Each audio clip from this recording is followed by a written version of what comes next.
I believe that if you understand how to use a cleaning tool properly, it can cut your cleaning time. Now the mop, the humble mop, can do so much more than just clean floors. And even when it comes to cleaning floors, you have to understand the proper technique so that you get the job done efficiently and effectively. Well, we also just launched our mop, the Maker's Mop, and in this video, I want to focus on some mop cleaning techniques, not only for cleaning the floor, but for cleaning everything from the floor all the way up to the ceiling. Just a quick reminder, if you haven't done so already, to subscribe to the Clean My Space channel. We're gonna have all of the information down below about the new Maker's Mop, as well as an introductory offer. You can find that all at makersclean.com as well. And give this video a thumbs up if you're excited that we are heading into the last season of 2020.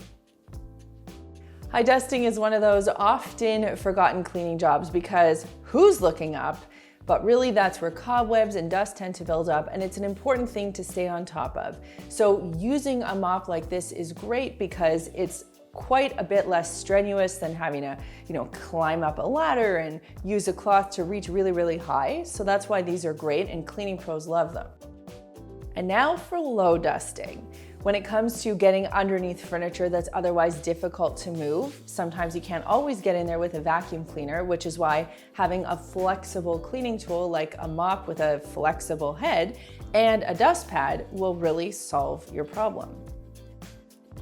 Now, a glass shower door or panel can be quite difficult to clean because you've got to get all the way up and all the way down low. So using a flathead mop with a pad to do the cleaning and then a microfiber cloth attached to it to do the drying, this is sort of acting like a squeegee, is a great time saver. You see this precision edge? This is going to make a huge difference when it comes to cleaning baseboards. Unlike other flathead microfiber mops, this one you can really jam into the corner and the quarter round and all of the little grooves of the baseboard so that you can really get rid of dust without having to bend down. For folks that have mobility issues, this is a great solution. Cleaning with a microfiber mop allows you to get that extra reach that you might want to get up high or down low without necessarily having to hurt yourself or overextend yourself. Now, windows is another great place you can use a microfiber mop. I've sprayed the window and then I'm using a general squeegee pattern or an S pattern, and I'll finish it off with a quick up and down swipe with the other side of the microfiber mop just to get everything nice and dry and streak free. For spills and stains, affixing a thick microfiber cloth to the base of a mop is a great way to solve the problem.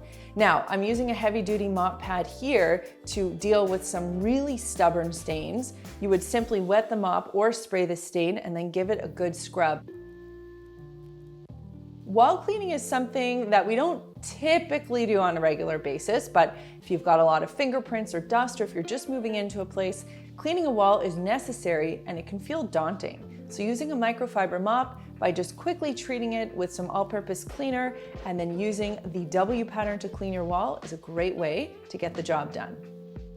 Dry mopping floors is a quick and easy thing you can do between cleans. This is a great alternative to sweeping, and we love using our microfiber mop for this purpose when we don't feel like getting out a vacuum. It's good for dust, but it's also really good for big crumbs. Now, wet mopping, you have a couple of options with a microfiber mop. One of the things you can do is spray the surface that you're about to clean and just use the S pattern or W pattern to do your cleaning. You can also wet the mop pad ahead of time. I'm using water here. You can even soak it in a floor cleaning solution and then affix your clean mop pad to your mop head and do your job.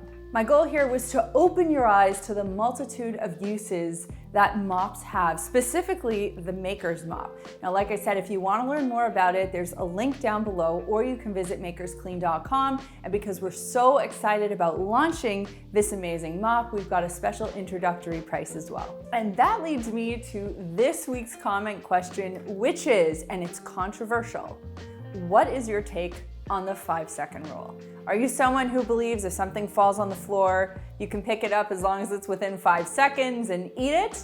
Or when it falls, it's done? Now, I'm pretty sure that COVID might have changed your attitude on that. For me, if something falls on the floor in the house and my daughter wants to pick it up and eat it, I'm pretty okay with that. And pre-COVID, I gotta say, if we were out somewhere public, if it was indoors and it didn't bother me too much, sure, okay, pick it up, put it back in your mouth. But now, I don't think I'd go for that in a public space. So let me know your thoughts on the 5-second rule in the comments down below. If you want to see what we're up to during the rest of the week, you can follow along on Instagram. I'm at Melissa Maker. Chad is at the Chad Reynolds. The two of us are at Clean My Space. Here are a couple of other videos I think you might love. And if you want to learn more about Maker's clean microfiber products, you can click this button right over here. There is a button down there that lets me know you care, so click it if you liked this video, and click this button right here to subscribe and begin your journey to a cleaner life. Thanks so much for watching, and we'll see you next time.